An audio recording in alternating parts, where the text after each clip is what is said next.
Muito bem, pessoal. Dando continuidade à nossa aula de taxas de variação, vamos agora ao segundo exemplo do nosso material. Aqui está ele.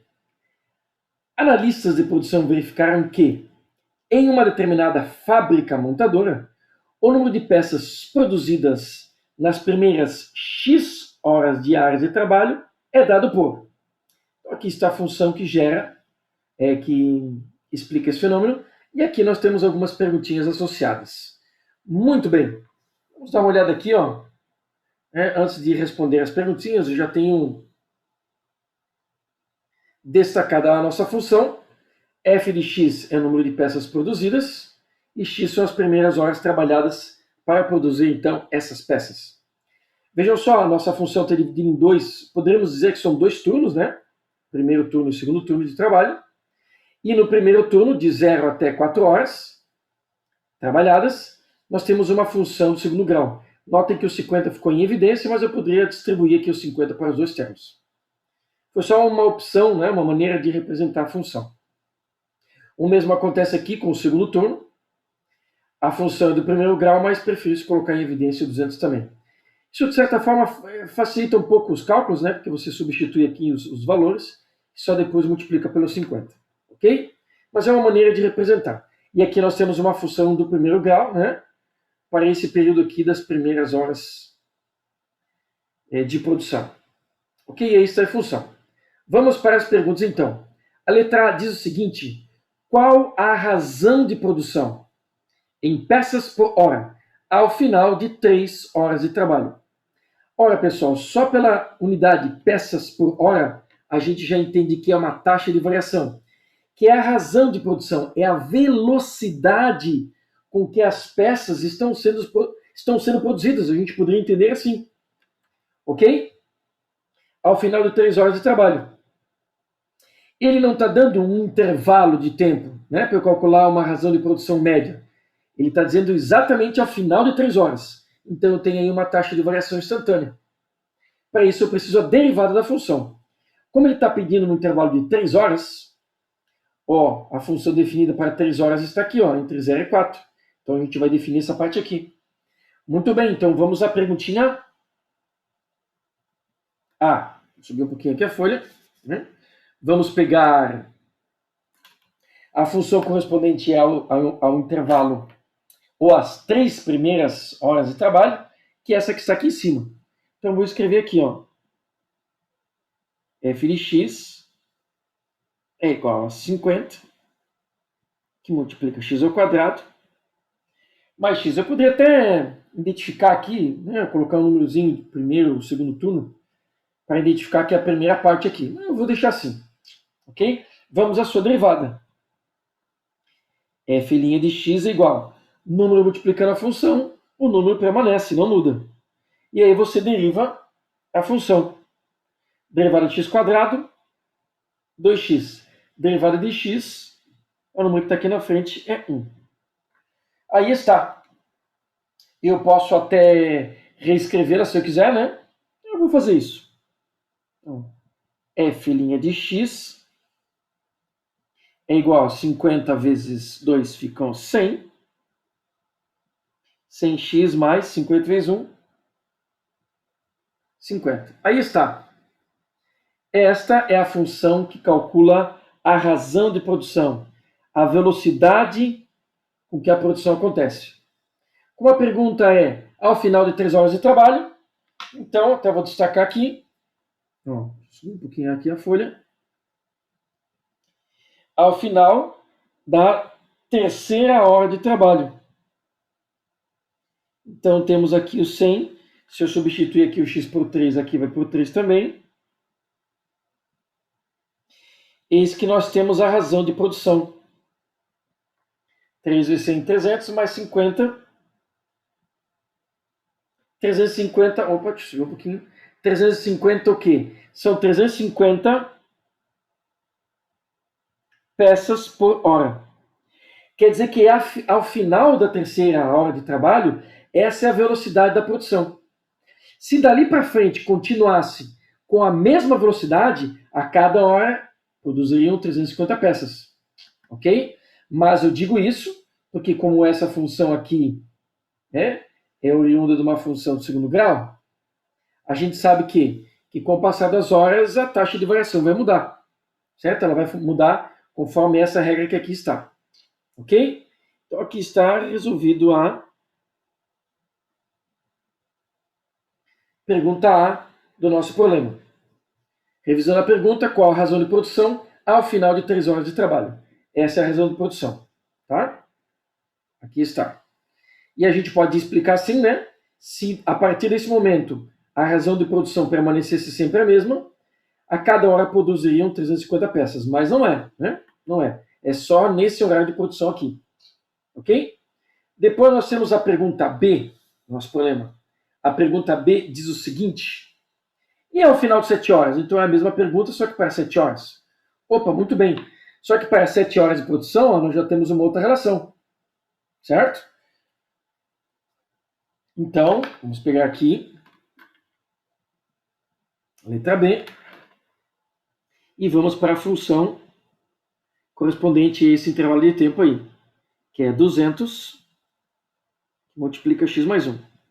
Eu poderia executar aqui a distributiva, mas também posso fazer do jeito que está aí. Então a derivada f' de x vai ser igual a quê? O número 200 permanece e eu derivo só ali. A derivada de x é 1 e a derivada de 1 é 0. Ou eu coloco 1 como a derivada da função do primeiro grau inteira. Mas como a gente está sempre separando a função em pedaços, então eu até posso colocar assim nesse momento. Ó. Tá? Tem um certo exagero, né? A gente colocar o 0, mas está ok. Então aqui está. Notem o que aconteceu. Esta derivada, ela não tem a variável, não tem o x. Significa que para qualquer valor de x que eu vou colocar aqui, ela é constante, ela permanece em 200. Então a pergunta era a razão de produção após 7 horas. Subir um pouquinho aqui, ó. Eu posso até fazer o procedimento certinho, ó. Vou botar o 7. Não tenho 7 para substituir, então permanece 200. 200 o quê? Ou 200, né? Peças por hora. Nós acabamos de responder a letra B desse problema. Então, eu vou dividir aqui. Notem que essa resposta já era esperada. Porque se a gente olhar a função aqui, ó, ela é uma função do primeiro grau. E a gente sabe que é uma função do primeiro grau, ela tem taxa de variação constante. Que está aqui, ó, em destaque, ó, 200. Significa que para o período, o segundo período de produção, a cada hora que passa, 200 peças são produzidas. Então, na 7ª hora também temos 200 peças produzidas. Tá? A velocidade de produção é sempre a mesma. Ok? Por quê? Porque nós temos aqui uma função do primeiro grau. Já como temos aqui uma função do primeiro grau, ela tem taxa de variação variável. A derivada gerou uma função, que é uma função do primeiro grau, mas a razão de produção, a velocidade da produção vai mudando, certo? Porque cada hora que você coloca aqui no intervalo de 0 a 4, eu tenho uma velocidade de produção diferente. Ok? Tá aí letra A e letra B, ambas resolvidas. Muito bem. E o objetivo desse exercício é justamente perceber esse detalhe, que a taxa de variação é constante numa função do primeiro grau. Em qualquer outra função, não é. Tá? Tem a variável aqui na derivada. Muito bem. Agora, a pergunta C. Quantas peças são produzidas na 4ª e na 8ª hora de trabalho? Vejam, aqui eu estou perguntando uma quantidade produzida num determinado intervalo de tempo. Tá? Na 4ª hora e na 8ª hora. Então, eu tenho 1 hora de produção. Não é a velocidade de produção. É a quantidade produzida naquele intervalo de tempo. Muito bem. Vamos destacar aqui a letra C. Eu vou definir assim, se eu quero saber a quantidade produzida na 4ª hora, eu poderia dizer que é assim, que é a variação de produção na 4ª hora. Tá? Eu poderia usar essa simbologia aqui. Mas para eu descobrir quanto foi produzido só na 4ª hora, eu preciso calcular o quê? Eu preciso calcular a produção quarta hora, menos tudo que foi produzido até a terceira hora. Porque nesse problema aqui, a função foi definida assim. Lembre-se que o problema dizia assim, ó, que se eu colocar um 3 aqui, né, nessa função, ele vai dar a produção nas 3 primeiras horas. Então a fórmula calcula a quantidade produzida até aquele momento. Certo? Só que essa simbologia aqui, ó, ela não combina exatamente com o problema. Então eu poderia colocar assim, né? A variação do valor da função, que são as peças produzidas, é o quê? É a função 4 menos a função de 3. Notem, pessoal, que aqui, ó, isso aqui é a produção total até o final da quarta hora. E aqui é a produção final até a terceira hora. Essa diferença é aquilo que foi produzido durante a quarta hora. Lembre-se que o problema definiu na função que o valor de x indica as primeiras horas de produção. Então, quando eu coloco um 3 aqui, ele vai calcular toda a produção durante as 3 primeiras horas. Então, se eu fizer a subtração aqui, eu vou ter o que foi produzido somente durante a quarta hora de produção. Ok? O mesmo vai acontecer, porque lá tem 2 perguntas, na oitava hora de produção. Então, nós teremos aqui, ó, a variação de produção durante a oitava hora. Eu coloquei uma simbologiazinha aqui. É a produção das 8 primeiras horas menos a produção das 7 primeiras horas. Só que como não estamos usando isso aqui, eu vou usar o que está na função. Então, seria f de 8 menos f de 7, tá? Reforçando que eu acho até que da primeira vez eu não tenha especificado dessa forma. Tá? Na primeira vez que eu montei aqui. Isso aqui é a produção durante as 4 primeiras horas. Isso aqui é a produção durante as 3 primeiras horas. Então eu quero o que é produzido só na quarta hora. A fórmula, nesse caso, não indica isso para nós. Então a gente faz essa subtração para descobrir. Ok? Agora é só substituir na função que está tudo certo. Notem que aqui eu não preciso de derivada, né? Porque eu não estou pedindo a razão de produção, e sim uma quantidade produzida no intervalo de tempo. Então vamos calcular os valores aqui, ó, F4 e F3. Tá? Voltando lá em cima a nossa função, ó, 4 e 3 estão nesse intervalo, então a função é essa.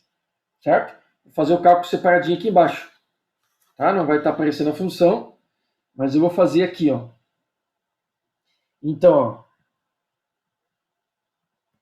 F4 é igual a 50, 4 ao quadrado, mais 4. Estou substituindo lá na função original. Ok? 4 ao quadrado, 16. 4, 20. 20 vezes 50. 1000. Foram produzidas 1000 peças nas 4 primeiras horas de produção. Certo? Vou abreviar peças aqui, ó. Nós vamos precisar também calcular o F de 3. F de 3 é igual a 50, 3 ao quadrado, mais 3, que é a função relativa até as 4 primeiras horas trabalhadas. 3 ao quadrado, 9, com 3, 12. 12 vezes 50, 600 peças produzidas durante as 3 primeiras horas. Então, a quantidade produzida nesse intervalo vai ser 1000 menos 600. Nós temos o quê? 400 peças produzidas na quarta hora de produção, somente na quarta. Certo? Eu acho que valeria a pena até a gente fazer assim, ó, essa simbologia aqui, para ficar bem indicadinho, tá? Então aqui está a primeira parte da perguntinha C. Agora vamos calcular aqui. Vou fazer uma pequena divisão aqui embaixo. Agora eu preciso calcular f de 8, só que f de 8 é calculado na outra expressão da função que foi definida por 2 sentenças. Certo? A função estava escrita lá no começo do problema, que é 200, no lugar de x vai 8 mais 1. 8 mais 1, 9. 9 vezes 2, 18, que fica 1.800 peças. Não vou escrever peça que não come. E f de 7, a função também é 200. Note que aqui é a função do segundo grau aqui do primeiro grau, porque a função está definida por duas sentenças lá em cima. 7 mais 1, então 8, 8 vezes 2, 16, 1.600 peças. Então, vamos usar a mesma simbologia que a gente usou antes aqui, ó. Então, a quantidade de peças produzidas na oitava hora vai ser o quê? F de 8, 1.800, menos F de 7, 1.600. Então, temos que a variação ou a produção na oitava hora vai ser 200 peças. Novamente, esse resultado aqui já era esperado, porque a gente viu que para a segunda parte da função, a produção sempre era de 200 peças por hora, constante. Então, esse cálculo aqui, ó, não precisaria ter sido feito, porque como a gente já tinha essa resposta aqui, ó, e eu não tenho na derivada uma variável, a gente sabe que a produção é sempre de 200 peças por hora. Então, na oitava hora, tinha que ser 200 peças, e aqui está a comprovação disso, tá? Mas, na verdade, esse cálculo aqui não precisaria ter sido feito. Ok? A gente faz até para comprovar, mas eu poderia responder, se tiver segurança, direto daqui, ó. Legal? Esse já não, né? Vejam que ele deu uma diferença, ó. Né? Na terceira hora, essa é a produção. E essa velocidade está sendo produzida, né, ao final da terceira hora. Durante a quarta hora, eu tive isso aqui de produção. Tem uma diferença porque aqui é pontual e aqui eu tenho intervalo de 1 hora. Certo? Embora que a unidade seja peças por hora, né? Ok? Mas é justamente nesse momento aqui, ó, ao final da terceira hora de produção. Legal? Então, ó, como a gente tem a diferença para avaliar. E esse aqui já é um resultado esperado, né? Já é um resultado esperado, porque a gente já tinha essa relação aqui. Nesse caso, a taxa de variação é constante. Veja que eu não tenho veja que eu não tenho x para a gente substituir aqui, ó, tá? Ela é sempre 200 só, porque eu tenho uma função no primeiro grau aqui no segundo período de produção. Certo? Aí está mais um probleminha. E é legal, embora a matemática seja simples aqui, né? É para a gente observar essas diferenças, né? Ver quando que está pedindo a derivada, que é a taxa de variação, e quando não. Então a sutileza está na pergunta, na interpretação. Certo? E aqui, como ele pediu um intervalo de 1 hora, né? Neste problema, a função dava a quantidade produzida nas 4 primeiras horas, até as 3 primeiras horas. Então, para descobrir quanto eu produzi só na quarta hora, eu tinha que fazer essa subtração que aí está. Ok? Muito bem. Está um probleminha de taxa de variação. Tá? Muito cuidado na leitura, na interpretação do problema, para poder resolver ele exatamente da maneira que o problema aparece para nós, tá? Com todos os seus detalhes. Valeu, galera! É isso.